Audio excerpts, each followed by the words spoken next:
Anyway, moving the conversation on to, well, remaining on the Tour de France podium, Ewan kind of alluded to this.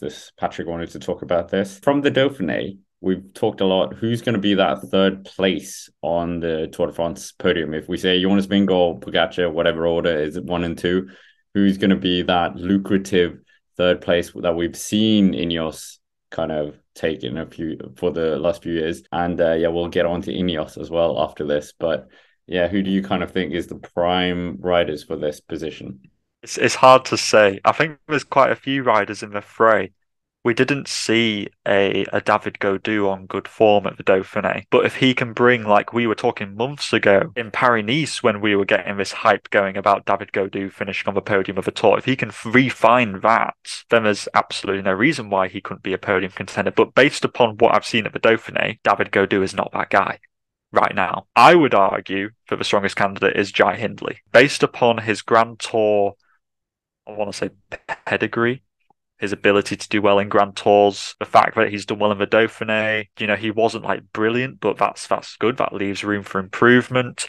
I think that he's got what it takes over 3 weeks. His TTing isn't even that bad, even though there's only one TT and it's very hilly in the Tour this year. I just think that Jai has a really good chance.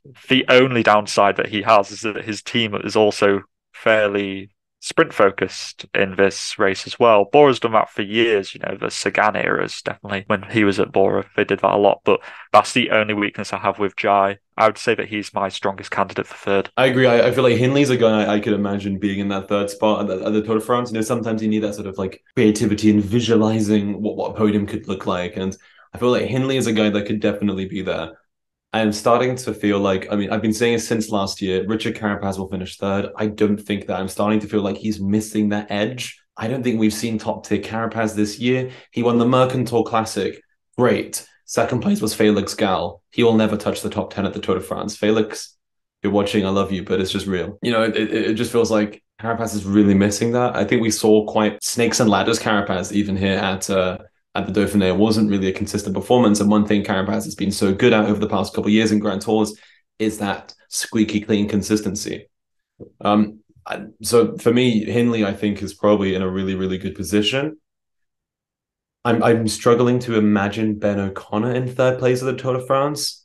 But if you told me this in 2 months' time, I wouldn't be shocked, I mean, Carapaz had like a flash on stage six, I think, where he was attacking off the front, or was stage seven on Dauphiné, and then just disappeared and finished behind the group. And Esteban Chavez, I actually think, finished higher than him in GC. So, yeah, a bit of a shame. But But even yeah, Chavez on the final stage lost 10 places in the general classification. There's just no Yeah. consistency here as yeah, well. It's Yeah. it's strange. I feel like the other problem is that when you look at the top 10 in GC for this Dauphiné, you got Hagen fifth, who's come off a Giro, so, he's probably not even going to the Tour. And there's Guillaume Martin, Louis Mienquez, Torsten Tleyen, is that how you pronounce it, Scott? Carlos that was a Rodriguez, shock that he was there. and yeah, and Julian Alaphilippe. It's like, I don't know, those names aren't sticking out to me. I mean, just to provide another name, what about Enric Mas? I know he wasn't Yeah, I here in was this thinking that. Dauphiné, but he's not a rider who usually goes that well in the stage races. A bit like Hindley, he tends to pull it out quite well for the Grand Tours. There's the lack of the TTKs. Movistar are very good as a Grand Tour team. They don't have that sprinter element in there because Gaviria went to the Giro. Would you consider Mas could come out of the woodwork? Yeah, I think he's a guy that you can imagine being in third place here. He's done it at the Vuelta with the second places behind Roglic and Evenepoel as well, and he's shown that he can be really consistent if he's there. He's missed the mark at the past two Tours de France, even the past three Tours de France. I think he's kind of, I mean, it's just not being great. He's finished like close to top 10 or in top 10 all times, but it's not been like a sort of outstanding Enric Mas performance and super consistent Top like he is five, in the Vuelta. top five, sixth and fifth. That's not too bad. It's solid, but jumping up to third. Yeah. No, I can see it happening though. I mean, the main thing is that Ineos don't really have a challenger. That's kind of the main thing. To Egan be honest, Bernal missing that. come on, nah. We're gonna go on to them, but Egan Bernal and then Danny Martinez has just been letting me down so much this season. He's rumored to be going to Bora next year, so maybe his impetus to sort of right, a barnstorming Tour de France might be missed. It's sort of distilling to be Pogacar and Vingegaard. I also wouldn't be hugely shocked if one of their teammates ended up on the podium. If we had a Wilco Kelderman or a Adam Yates, for instance, in third place. Yeah, true. Well, anyways, you kind of touched on there. Ineos Grenadiers, all conquering Tour de France winners in, well, recent times. Well, not so recent time anymore, but yeah, are they in crisis right now? Egan Bernal is kind of nowhere. Danny Martinez as well, as you guys said. And yeah, the Tour de France coming up now, it doesn't look like they're going to be hitting the same heights as they have in the past. Just, I don't know what expectations other people have, but in terms of my expectations, they are underperforming quite a lot. They did do a good Giro, to be fair, they did. But like going into this tour, man, it's just like, yeah, like Martinez, Carlos Rodriguez, who was looking so good at the Vuelta last year. It's like, what has happened?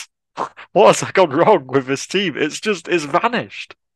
I am just literally looking at Ineos Grenadiers going into this tour with the same expectation that I would have for a stage hunter team.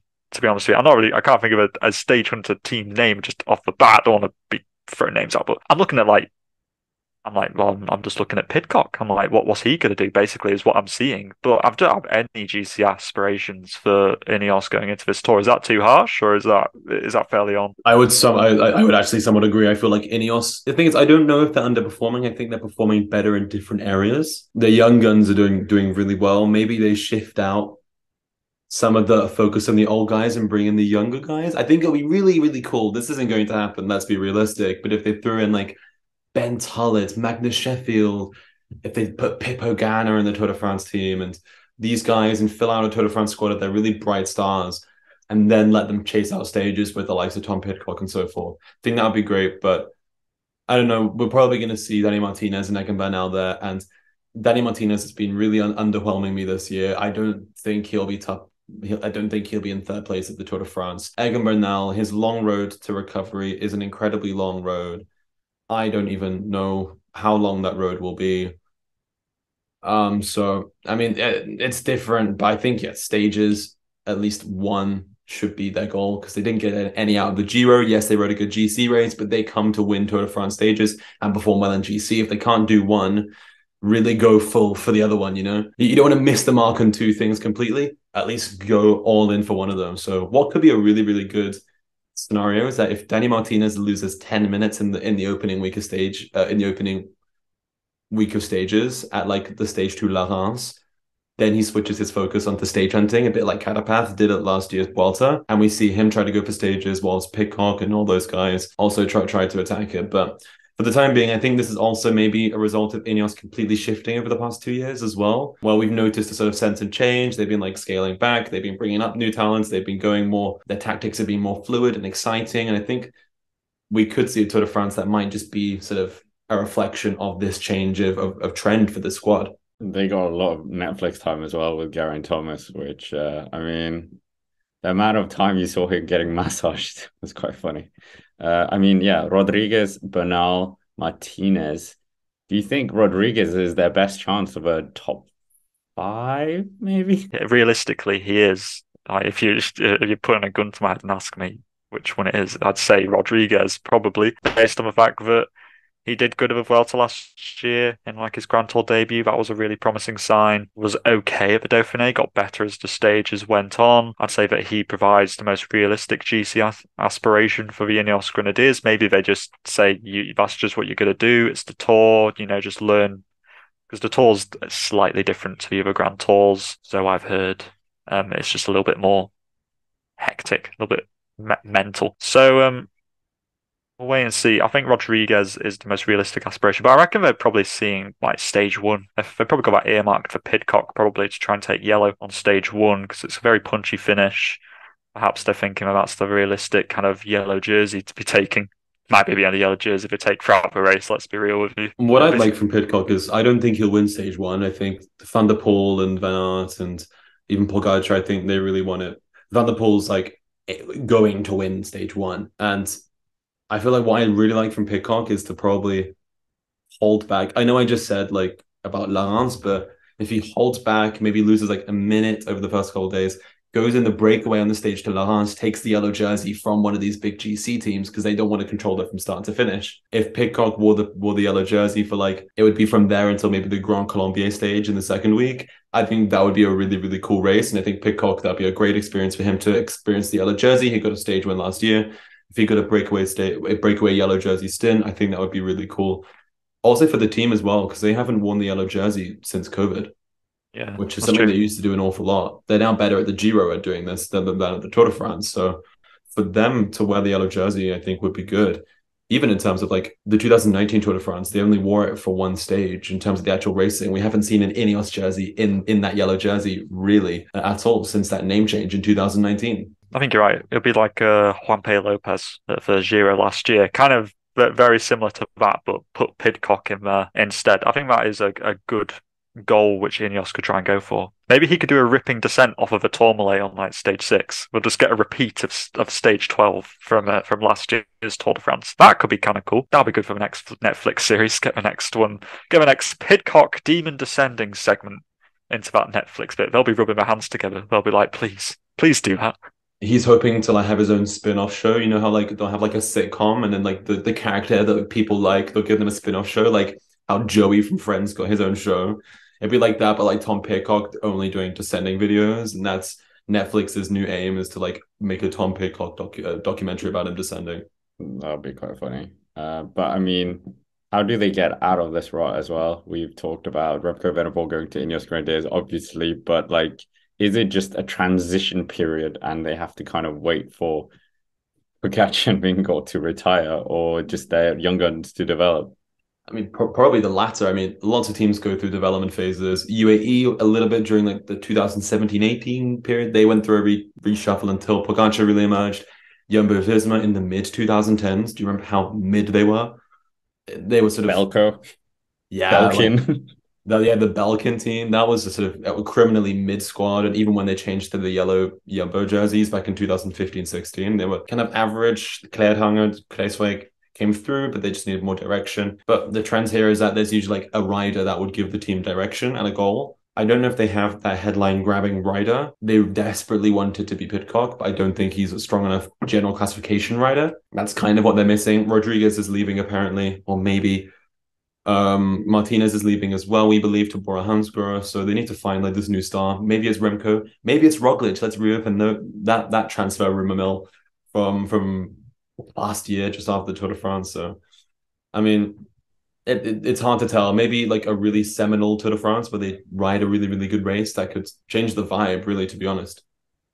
Yeah, I think you're right. They need that rider who can spearhead them like your Pogacar or something like that. I'm just looking for who's out of contract next year, just trying to find the Roglic one works. It just would work.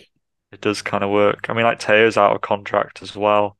So whether they're going to keep him or not, I'm not really too sure. Do they go back to the Sprinter Avenue? Would that be a thing which they should consider?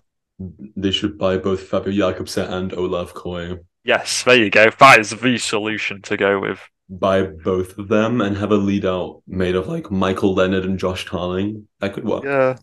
But I feel like they've kind of left sprinting behind. Elliot Viviani is still technically there. Blast from the past.